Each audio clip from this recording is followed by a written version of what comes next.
Ladies and gentlemen, he's here. He's there. He's there. It's Brian McClair. Welcome to the show, Brian. Thank you very much, gentlemen. How are we all? Yeah, we're good. How are you, mate?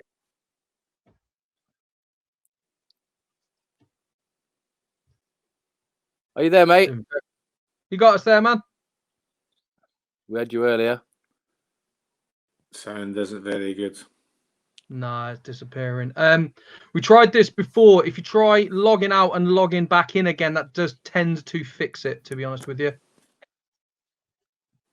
Try that and see what happens. Is that any better? Can you hear me on the microphone now? Yeah, we've got you. Yes, Yeah.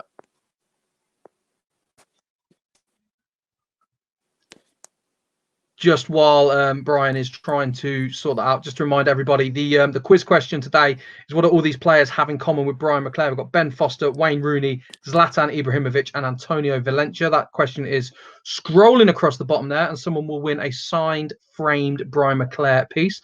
And if you've got any questions at all for Choccy when we get him back into the realm with us, get them in the comments below.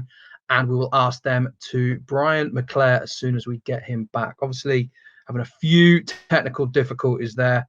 Yeah, just looking on his screen, Rob, he's actually muted his screen. Muted his mic. Let's get that back on. Oh, he's muted it. Is it his end?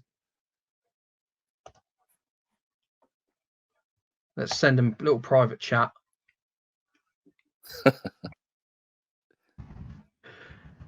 Ironically, this was working perfectly just before the show. Yeah, we're back. You muted yourself, mate. Are you there, Choccy? He's not hearing us, is he? Can you hear me?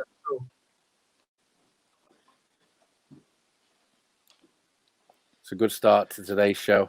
Oh man, this was always going to happen at least once, wasn't it? Hopefully he's got his pants on. Yeah. Jamie, can you try and get in touch with them, tell them to log out and log back in again? And that should... yeah, I'll give him a call. Yeah, if you could do that, please. I'll just take him off the live stream. Jamie sorts that out now. I do apologise for this, ladies and gentlemen.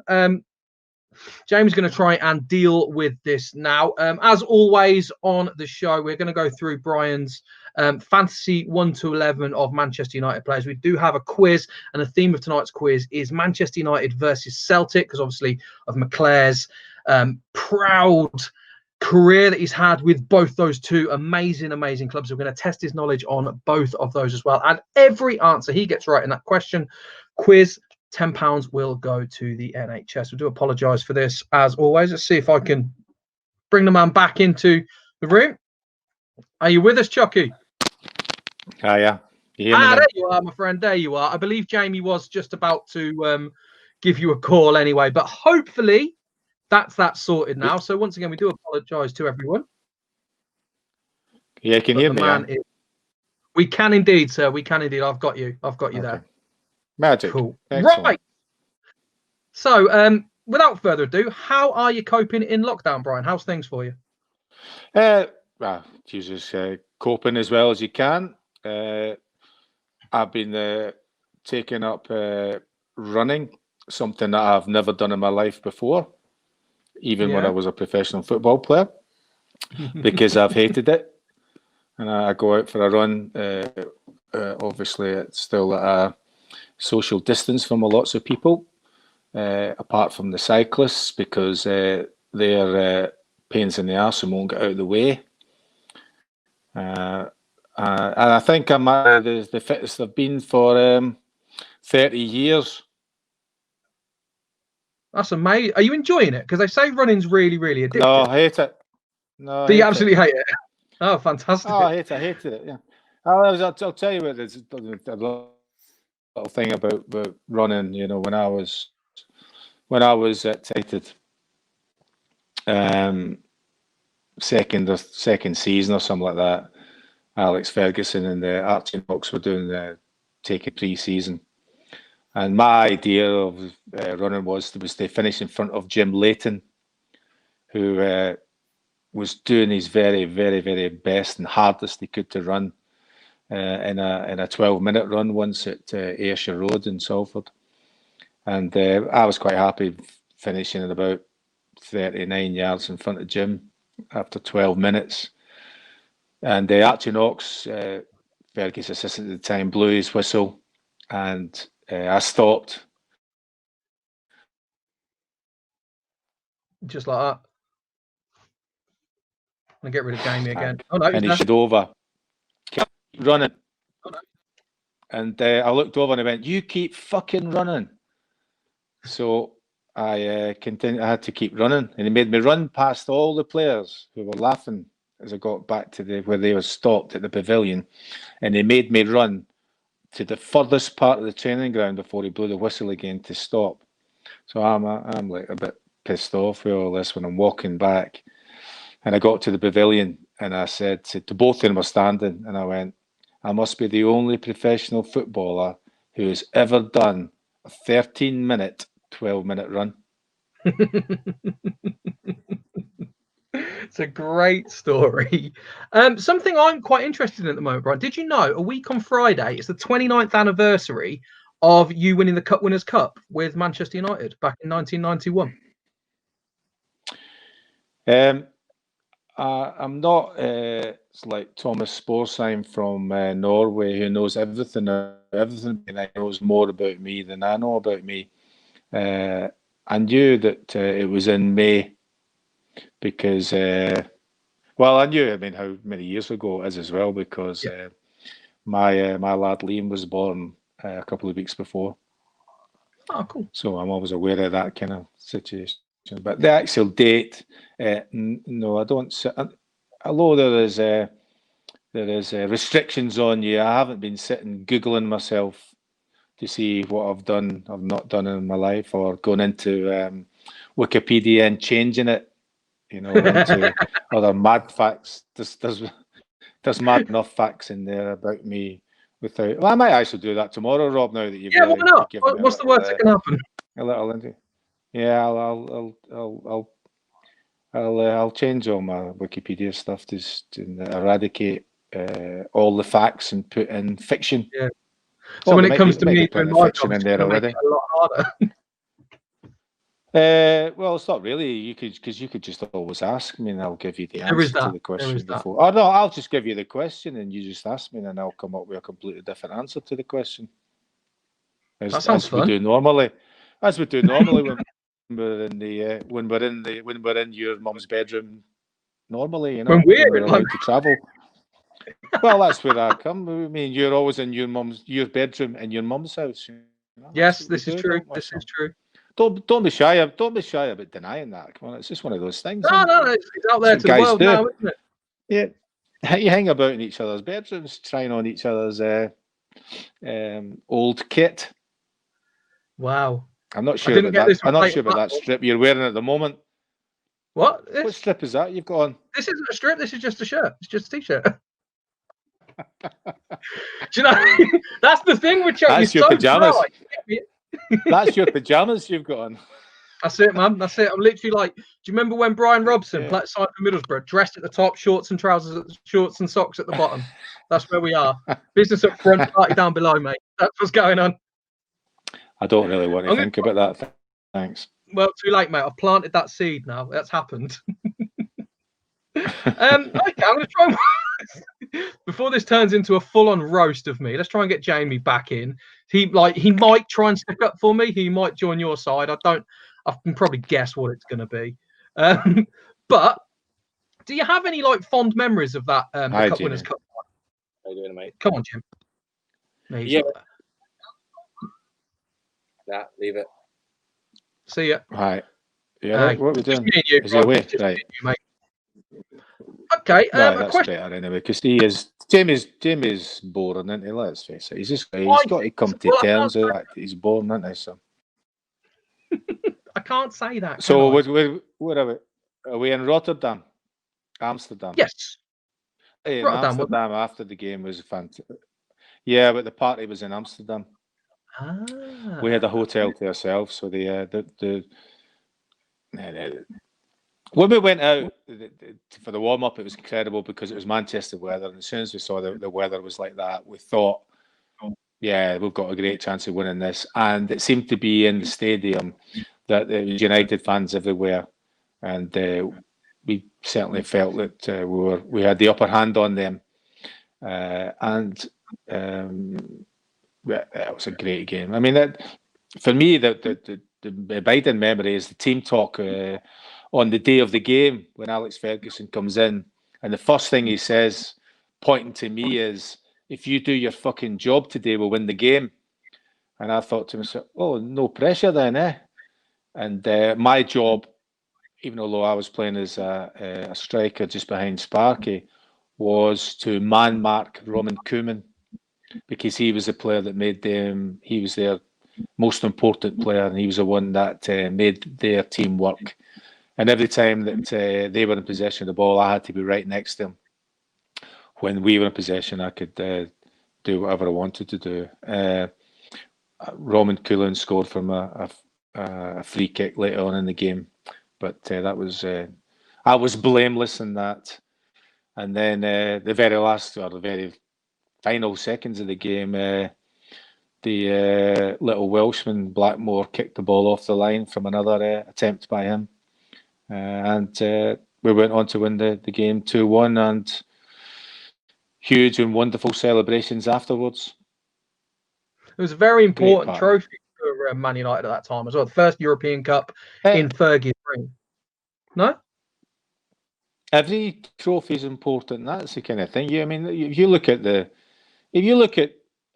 when football, and you can pick now the League Cup and or whatever sponsor's name it's called, in the FA Cup, and teams will play supposed, well, not their first choice 11 that they would maybe pick in the Champions League final, for example. But the strange thing for me is that when they get to the final, it's the same 11 virtually that plays in the final, and I think that must be I think that's a bit disappointing for those younger players or squad players who are involved in those types of games. You think that it'd be nice to see that there'd be some kind of rule that said that he'd have to at least appeared in the competition rather just in the final. But that's me going on. But with regards to winning things, yeah, I mean, when you look back on it, all the medals are as important as they all have their own memories too. And I'm in a situation where I've got quite a few trinkets from my playing career at Motherwell, Celtic and Manchester United. So based on that then, is there any one of those that's like more important to you than any others, or are they all of equal importance? No, I look at the medals and the occasions, the goals, the wins, the defeats, the good times and the bad times. Now that I am an immature 50-odd-year-old, that I got a different view on it than I might have had when I was actually playing, and saying, "Oh well, that one's better than that one." I look at them as kind of like they're little children, really, and they all deserve to be treated equally, and if they all had hair like Jamie was talking about earlier, they would all get the exact same haircut that Jamie gave his children last week. I think it was a number one all over. They would all get the exact same haircut. Yeah, so they're all equal. Yes. Prat. Okay, Jamie did actually. It's all right, Jamie. Nobody's watching this. You'll be all right. It's fine. Yeah, children will forgive you. Jamie did have a question for you. The children eventually forgive you. It might take 20 years, but they'll probably forgive you. Yeah, it'll be all right. Jamie did want to ask you a question with regards to rivalries. Obviously, having played in Rangers v Celtic, then you've got like Man United v Arsenal and Leeds and Liverpool and City. What's the biggest rivalry for you and why? I can't even say there was the one or the other was the biggest rivalry. I mean, I always enjoyed going and playing in away games for two reasons. One, you always had magnificent away support, as in the Man United or Celtic support, or and they were great atmospheres at those games, and all the home fans hated you. So that kind of inspired me. But I suppose one of the most enjoyable occasions would be when Eric left or was transferred to Manchester United from Leeds United, and there was a number of games that we went to play at Ellen Road, where Eric was involved in the team, and that they were cracking events. Although it was tinged with great dissatisfaction for the Frenchmen, you know. But actually getting to the game and all the hoo-ha outside and getting Eric into the ground and all that was added to the drama of it all, you know. So, but then going to wherever you going to Highbury, wonderful old stadium, again, same kind of thing. Having been there, it's particularly something like midweek, going there and scoring 6 in a League Cup run, going to Liverpool, winning at Liverpool, scoring a goal at the Cup. So stuff that you just imagine that you would dream that you might do if you were ever fortunate enough to be a football player. On the subject of Liverpool, what do you think should happen with regards to the end of the season with the coronavirus thing? Because obviously you've got Liverpool and Celtic at the top of the English and Scottish League. What do you think should happen with the titles?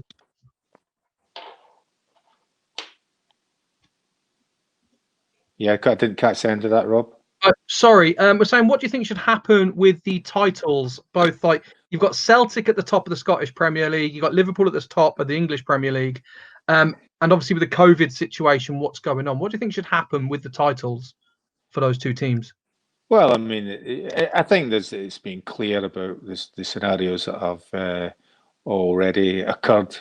If you look at France, so you would imagine that each league would follow suit with regards to certainly it's quite easy, isn't it, really, or easier, I think, to say declare who's the champions. I think there's the other situations that are a bit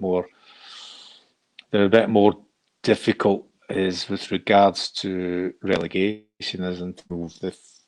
Probably the most prevalent one, and also with regards to qualification for European football next year. UEFA have left it with each individual association to decide by the couple of weeks' time in May whether or not they're going to attempt to complete their season. I wouldn't like to be the one that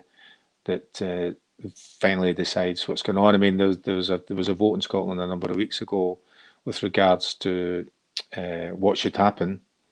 That vote was asked for because according to the rules, my understanding according to the rules is that in order to pay out prize money, or the money's available from various different sponsors, it dependent on the position where you finish in the league, right from the Premiership all the way down to League Two, and eventually, after a drama with regards to the vote, which isn't completely, the whole drama isn't completely finished yet, they decided that all the leagues below the Premier League would end at that point. Therefore, all those clubs who were very much in need of cash and monies to continue to trade went for that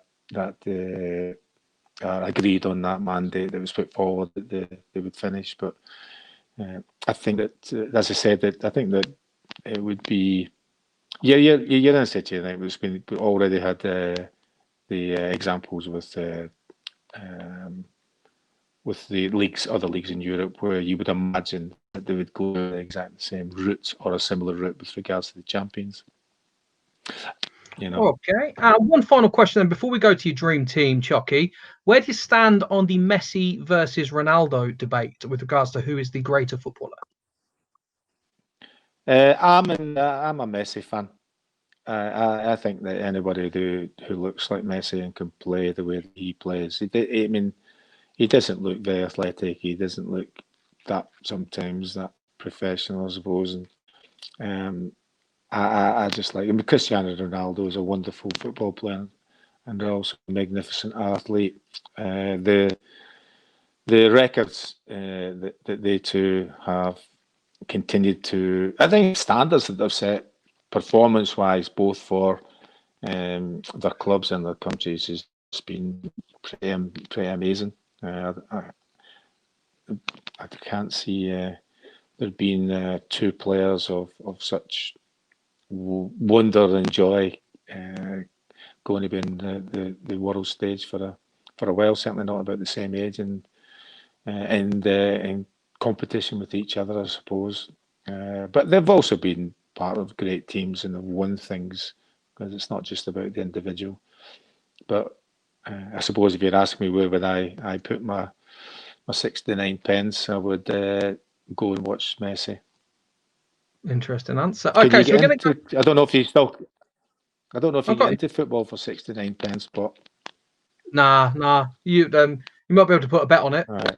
Um, Okay. No, I'm not allowed to bet, are we? Oh no. All right, let's go to your dream team then, Mr. McClair. And here you are, looking rather dapper. I'm going to go through this until your Manchester United Fantasy 1 to 11.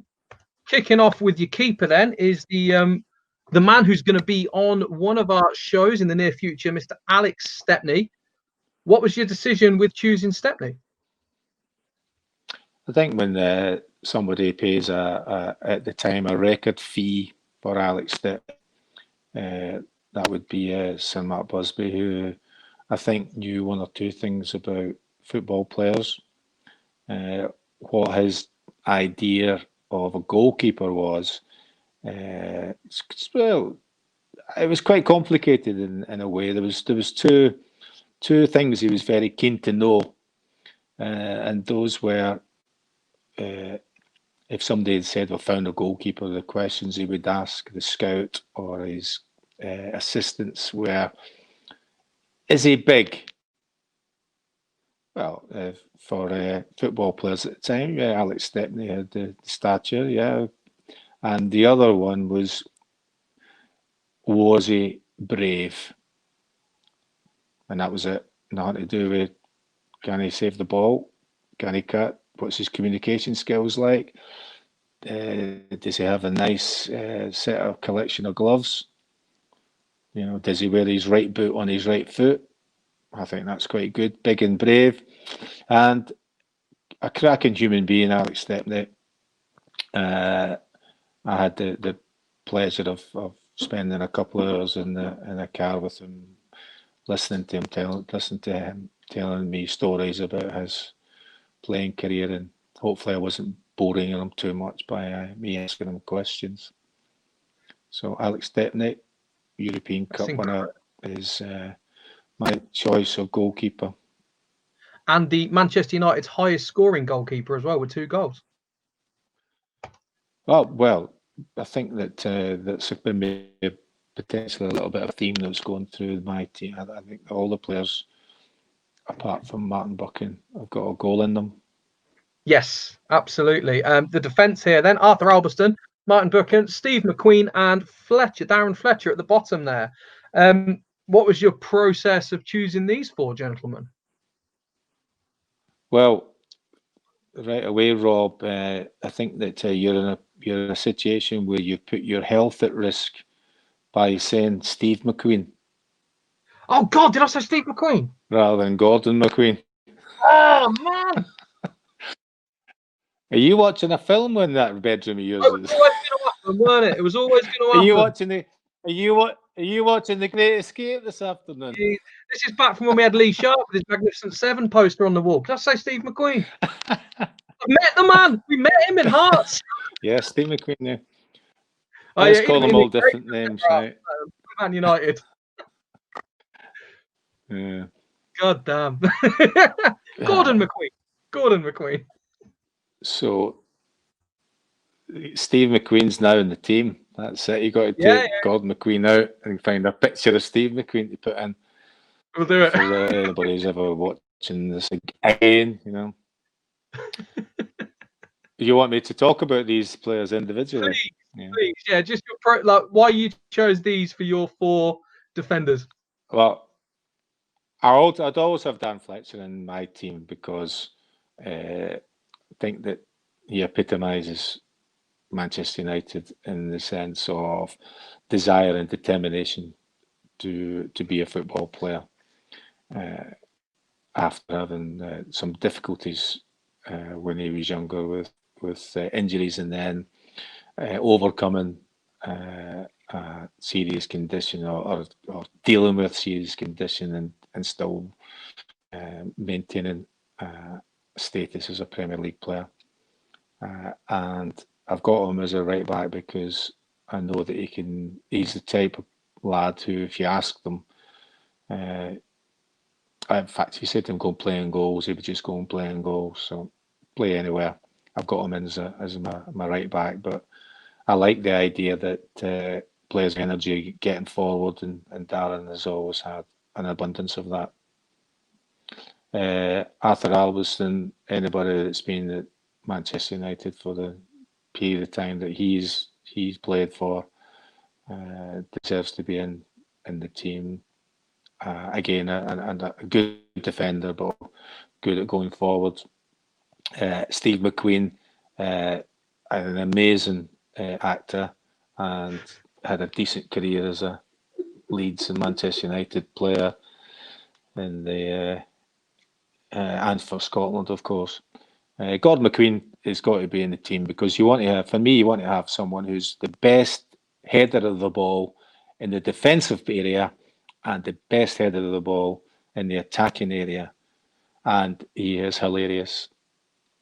Martin Bockin, anybody that knows Martin would tell you that he is very much of a character.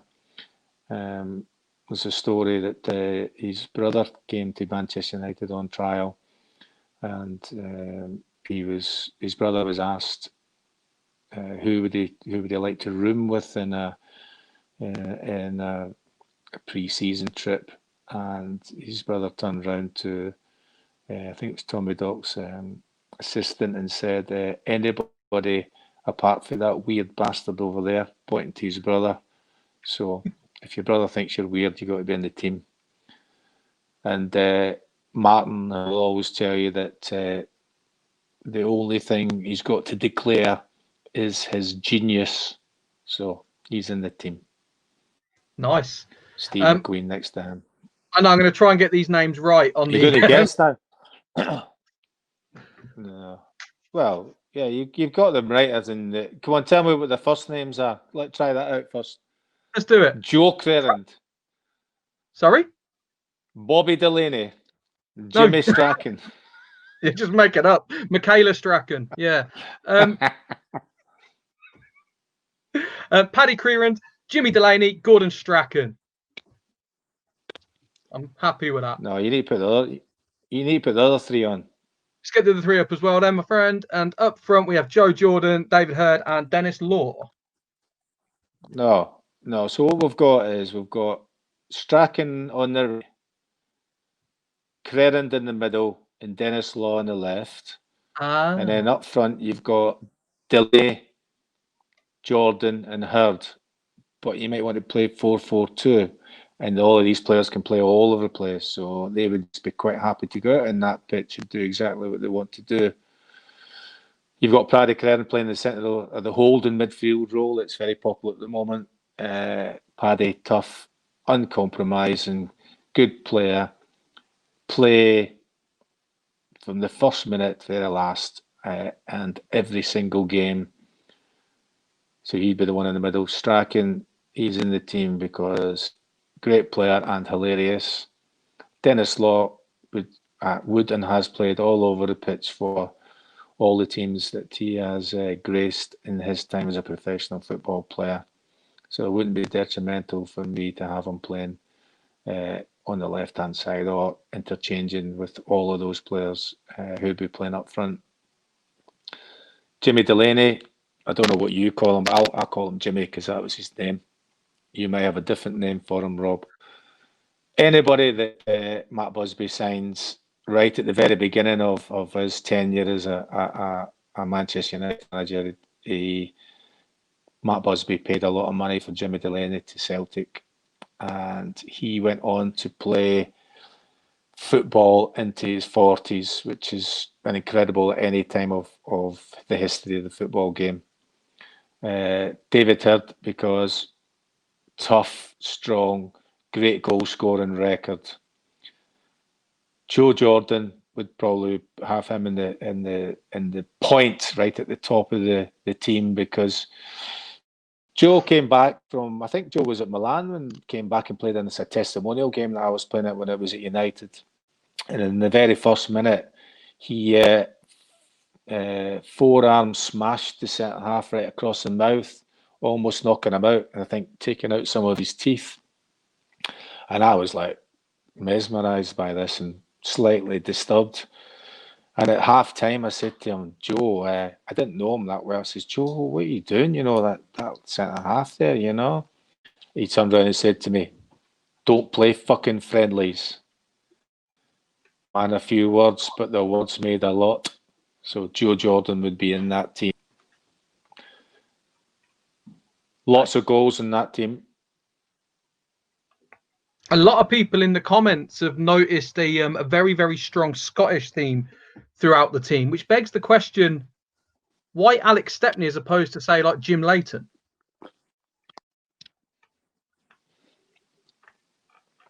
Why Alex Stepney? As opposed to, say, Alex like... Stepney's got better stories than Jim Leighton. Sorry? Because Alex Ferguson's got better... Because Alex Stepney has better stories than Jim Leighton. Ah, fantastic. Well, that's a great team that we're going to log with the rest of them. Thank you very much for taking part in that. What we're going to do now, Brian, is go through to some questions from all the people that are watching this live. We've had a few people take the mickey out of me already. Here's one. Can you tell us what you were thinking after the Eric Cantona flying kick into the crowd? I didn't see Eric do that. I only saw that on the television when I got home later that night. I was told at the time that he had kung fu'd him. Gary Walsh, the sub goalkeeper, said, "Oh, Eric's kung fu'd some guy in the crowd." And I thought, that's not possible because the pitch is higher up than the terracing there. And when I turned, I knew there was something going on because you could hear the noise from the descent from the crowd and a great inhalation of air by everybody who could see that. I didn't see it at the time. When I got back and I watched it on the telly, I just went, fucking hell. That was just like the most amazing thing I'd probably... What I thought was, yeah, we've all wanted to do that, but probably only Eric would be And get away with stupid enough, whatever, to do it, you know. So, well, he didn't get away with it, did he? I mean, he originally got a custodial sentence, so I mean, that's not really getting away with it, you know. Moving on, then Craig has asked us, can you talk us through the scrap at Arsenal, please? Which one? There was the 20. I used to think it was a 21-man brawl, that Damien was the only one who didn't participate in it. But recently, Clayton Blackmore's decided that he didn't take part in it either. So I don't know where Clayton was. He was probably over asking somebody in the crowd if they knew where the nearest suntan parlour was. But if you watch it, it was a mistimed, poor tackle by Nigel Winterburn on Dennis Irwin. And sometimes, like the previous thing where you talk about Eric kicking the guy in the crowd, you just have the red mist coming over you, and you just completely lose control. I'm sure there's plenty of people in lockdown that have had similar situations with regards to sort of things that happen in the house. It can be something important, it can be something trivial. That occasion was, I thought that Nigel's challenge on Dennis was dangerous. And the red mist for me was simple. Well, what happened was that he threw his back into my foot twice. It might look on the foot film that I've kicked him, but I think if you really go into the look at it properly, he actually threw himself into my foot. I didn't actually kick him. But like all great teams, they all piled in to support Nigel and all my teammates, apart from the Blackmore piled in to support me, and it was a bit like for people fans of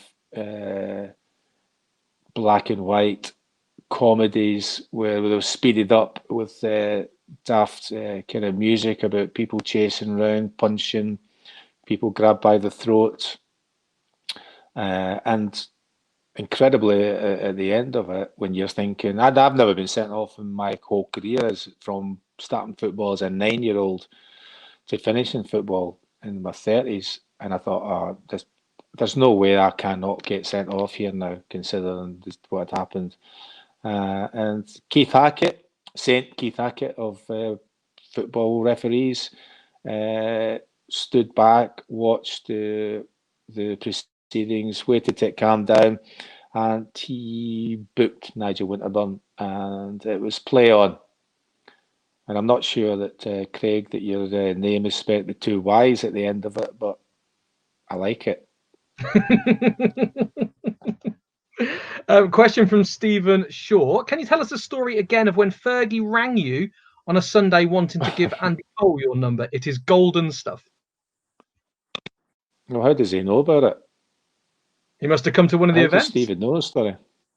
Yeah. When Alex Ferguson called you at home, rarely he either thought you were in trouble or there was some other mysterious reason, because he did say he didn't do it very often. And he was kind of talking round towards a kind of subject about Andy and his Andrew, his confidence, and it's not great. And I think we could, and I was like, and eventually I realised that what he was saying to me was that this is the days of squad numbers, and when squad Fergie decided I was number 9, and that when Andrew came to United, he got number 17. And what Sir Alex was saying was that he thought that if Coley would get the number 9, it would be a great boost to his confidence, and he would then start to do what he was supposed to be doing, which was scoring goals and playing well. Mm-hmm. Once I recognised this, I thought, oh, right, that's all right. He said, so I said, I don't know why you're asking me. I said, because you've already made up your mind, of which he was a little bit of coughing going on in the background. I thought, yeah, I've got him, and he's already decided he's doing it. He's just phoning me as a kind of courtesy, but he's going to do it anyway. So he said, you can have any number you want, any squad number you want. And I thought, oh, any number I want. He said, you can have any number you want. I said, I'll have 69. And there was a complete silence at the other end of the telephone. And then he comes back in, barking and snarling. And he says to me slowly, you are one sick bastard. Well, I just assumed that was no. So I asked him, I said, all right, I'll have 13. And he said, 13 again in a snarl. I said, aye, 13. And he slammed the phone down. And the very next day that Andrew was told that he was now going to be given the number 9 jersey to perform during the games. And give Fergie's credit, Andy Cole went on to score lots of goals for Manchester United, culminating in a wonderful, although not scoring, but a wonderful time in that winning the Champions League against Bayern Munich. And that so Fergie was correct in his psychology, and he knew that. I mean, to me, it was a number, but I would have. I think in terms of my Wikipedia page or any other trivia that we were talking about before, Rob, it would be great, wouldn't it, to be the first player and maybe the only player to have number 69 on your you'd shirt. sell plenty of shirts, wouldn't you? McClair's-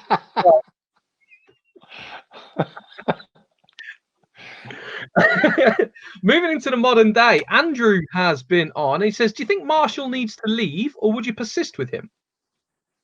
No, not for me. I mean, you're talking about the team. Everybody wants to. There's a simple one. Alex Ferguson used to say, "You're only in control of one thing, and that's your effort. Your effort. What shift you're going to put in a game. You can't control your form. You can't control the opposition. You can't control the officiating. All you can do is go out and give it your very, very best. And if you're giving it everything you can, and you're exhausted, he would say, well, we can always bring somebody on for you.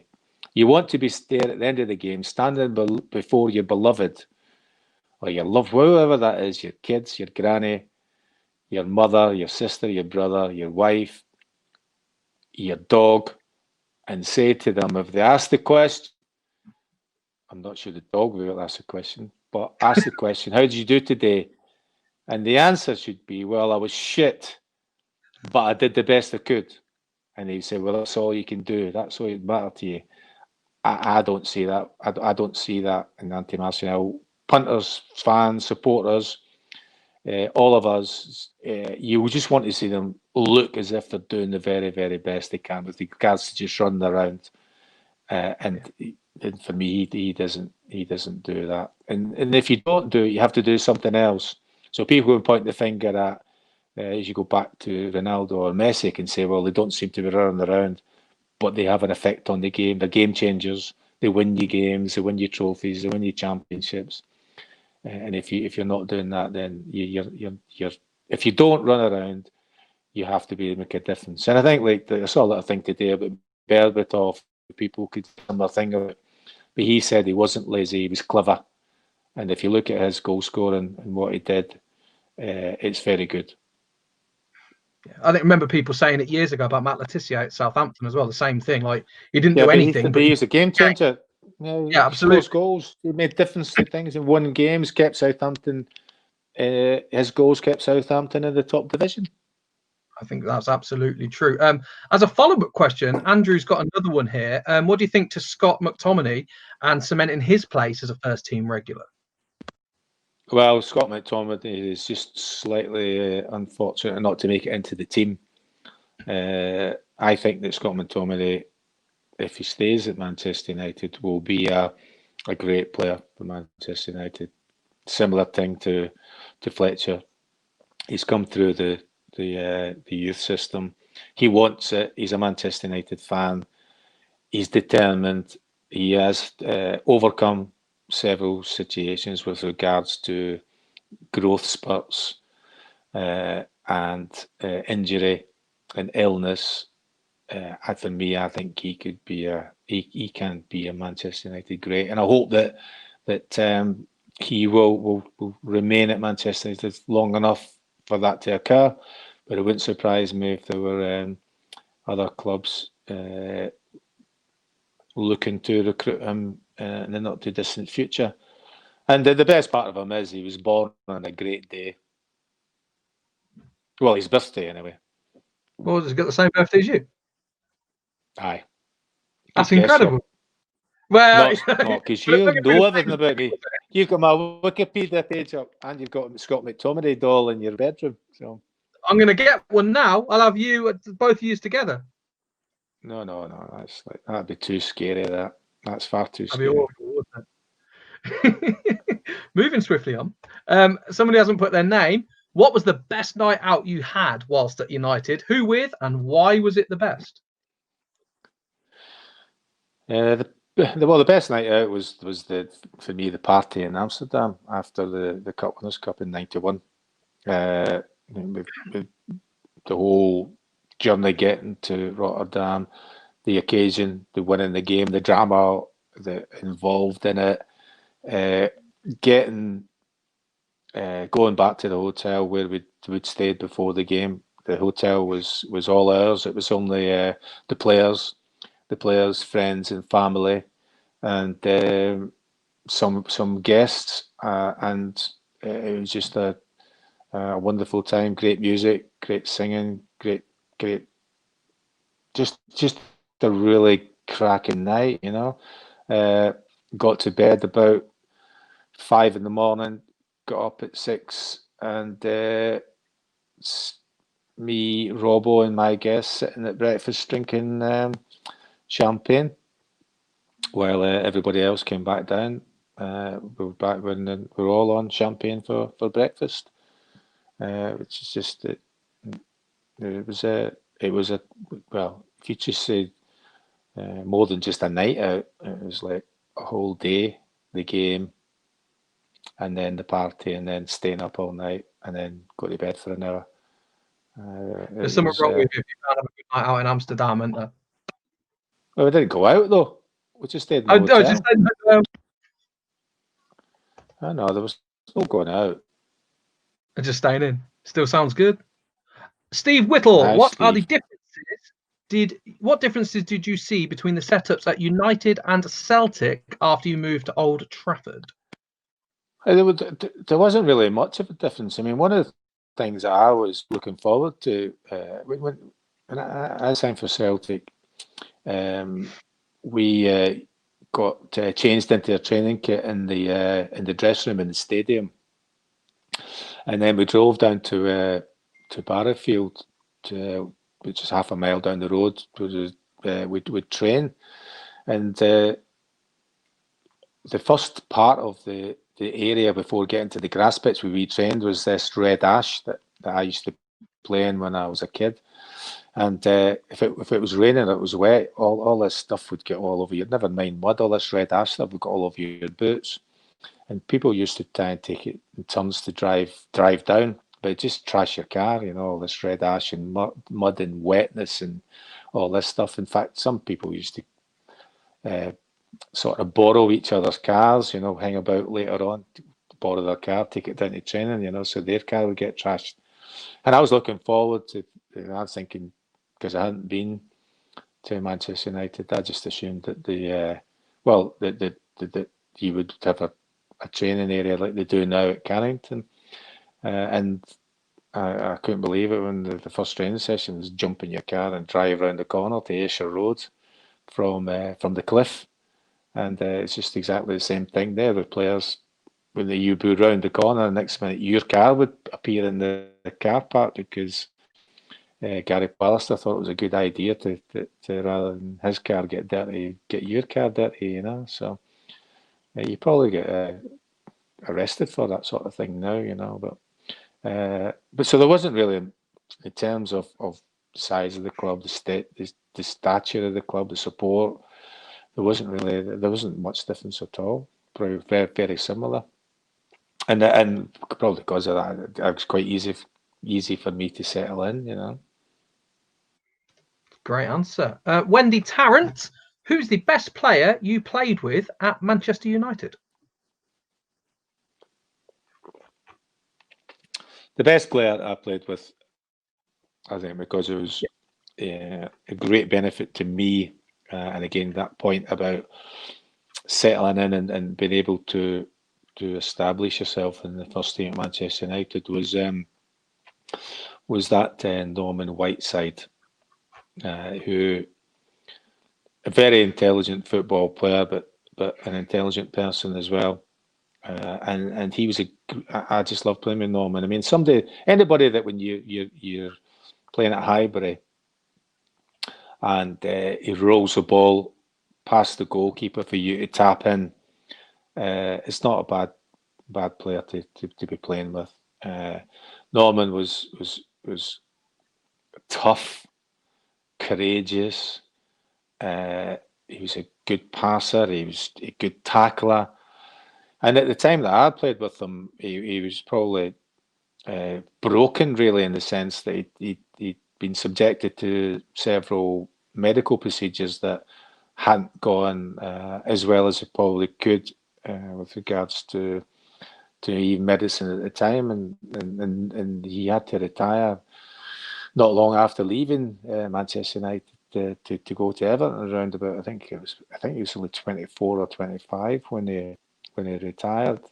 And as I say, good honest football player, but a really, really good football player. And he's funny as well. Big friend of ours at Funny Superstar as Speak. good storyteller. Yeah, we like Norman. Here's a question from Bob Hopson. How did it feel to become the first 20 league goal scorer since George Best? You're always pleased to achieve things in football. That's great to be have a statistic in comparison to a great player and like George Best. The main thing for me though was that I wanted to win things. That's why I wanted to be a professional football player. I wanted to win. I didn't want individual accolades. Manchester United hadn't won the league since George had scored those 20 league goals. And that season that I did that, we finished second, but we were a long way behind Liverpool. Yeah, it's always great to do things, but I wanted to win. So if I'd have scored 19 and would have won the league, I would have been more satisfied.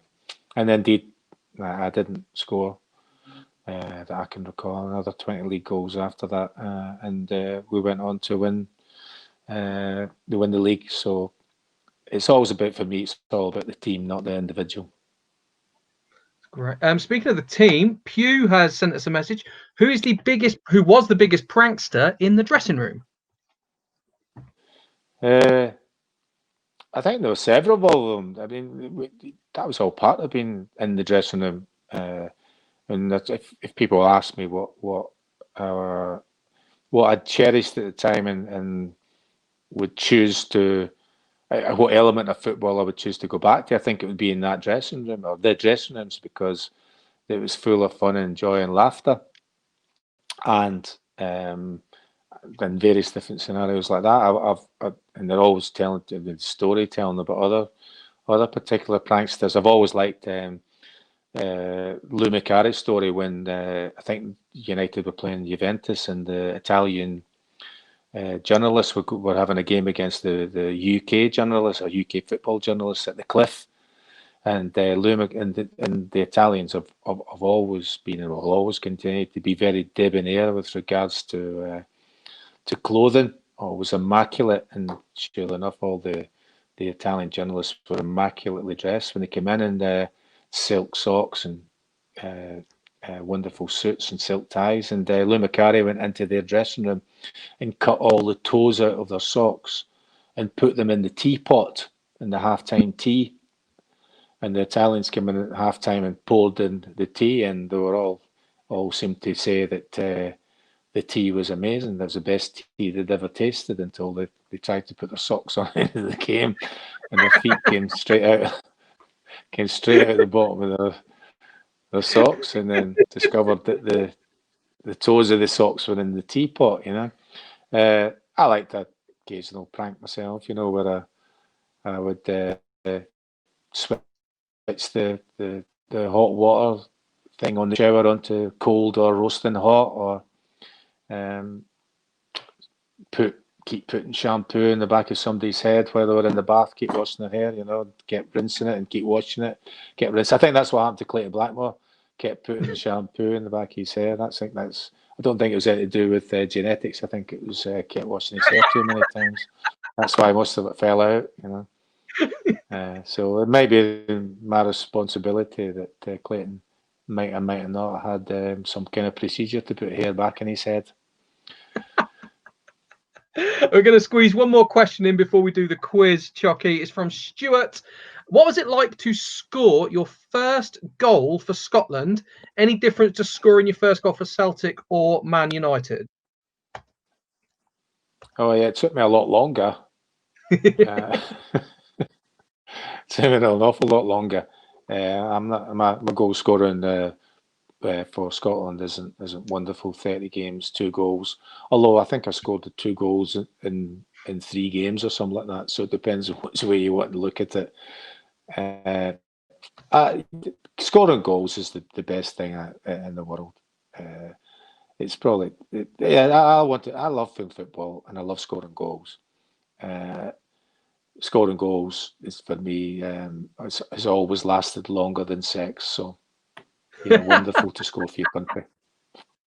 It is the boyhood dream to score a goal for your country, though. I think every young boy who loves football wants to score for their country, don't they? That must be something special. You want to play for your country, yeah. Yeah, you want to play for your country. You want to score and you want to do well. You want to do the sort of things like that. When I'm talking about earlier, when you see Gordon McQueen scoring that wonderful header against England in a victory in that England Scotland game, we went out and practiced all that sort of thing, So trying to copy that particular thing. So you first of all want to play. You want to play football. You want to play professional. You want to play for your country, and you want to do well. So maybe once or twice I did all right. So it's a great feeling. Well, I'm not sure that it might have been an own goal though. Nah, you did all right. I've got a lot of friends that are Man United fans that have put you front and centre in their dream team. My friend Matty P will be so happy you're one of his favourite all-time players, and he would love it for me to let you know that. You're the reason that he supports Man United. He loves it. Well, I'm glad that I've achieved something. He'll love it, honestly. Jamie's just asked then, are you going to grow the beard for the remainder of isolation? And do you see Roy Keane as a rival in the beard department? Well, if Jamie's got a hotline to Downing Street, I would be quite interested to hear how long we're going to be in lockdown. So, yeah, I mean, I've been growing the beard out of lockdown as well. It's just that there's very few occasions where, well, I can't go to the barbers because they're all closed, and I'll kind of get half tempted with the beard trimmer I've got at the moment to have a right go at my hair and my beard. But that kind of leaves me into temptation as well, because I get this kind of idea where I'll shave half of it off and just wander around with half of it, see if anybody makes any comment, or see if anybody looks at me any strangely than they already do. Roy, I don't know if Roy's. No, I think Roy's got is more hirsute than I am. I think Roy can grow a beard quicker and faster and heavier than I can.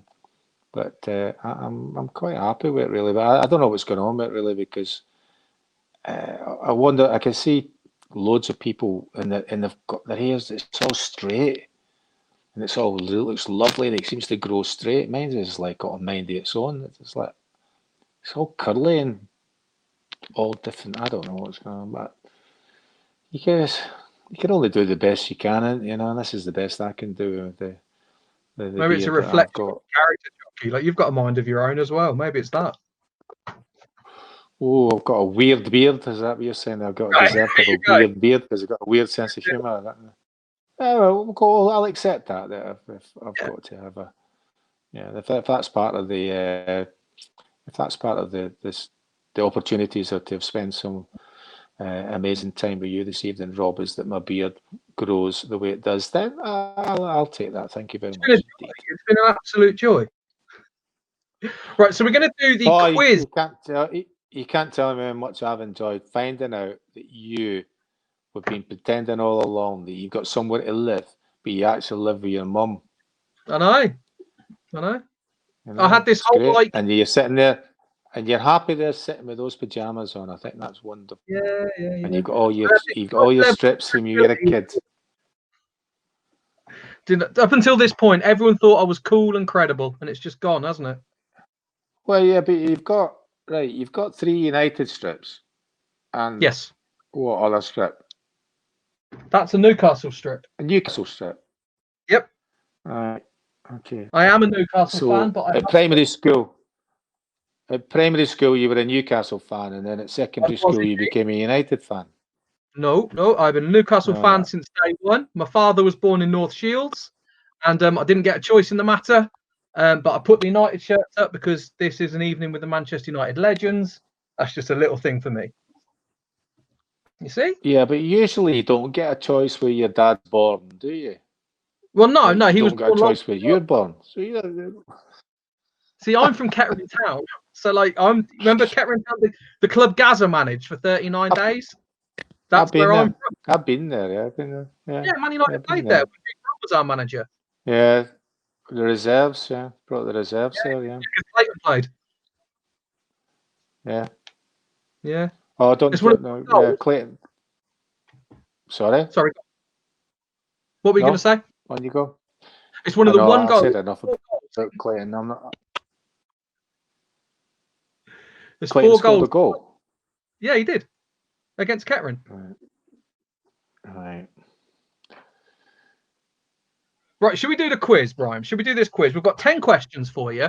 For every one you get right, Jamie's going to donate £10 to the NHS charity. And the theme is Manchester United versus Celtic.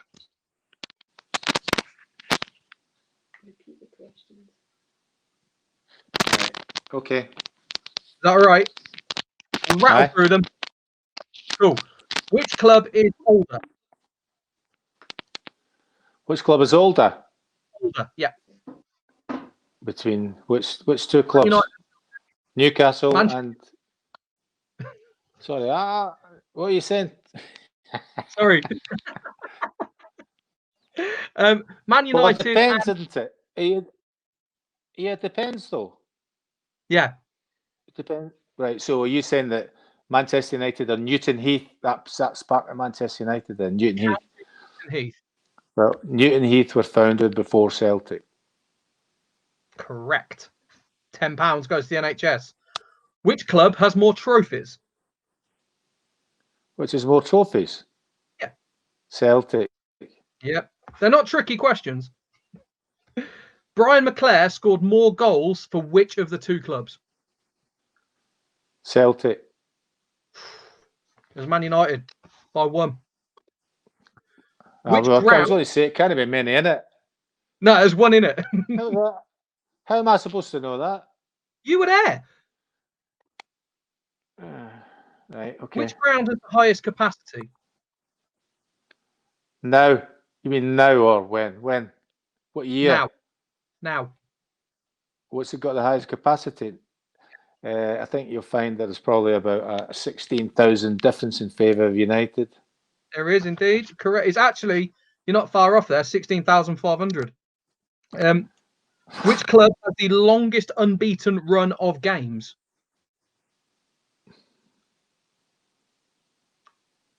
Celtic. Correct. 69 as opposed to 45. Brian McClair made more appearances for which club?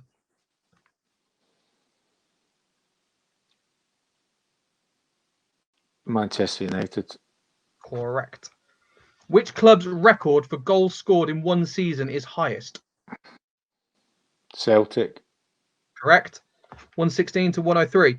Which club has played the most games in all European competitions?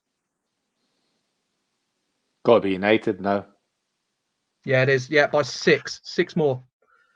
Which team won the European Cup first? What? When that would be Real Madrid that won the first Real European Cup. Celtic. Celtic won the European Cup in Lisbon in 1967. Manchester United won the European Cup in Wembley in 1968. I don't know which comes first, 67 or 68.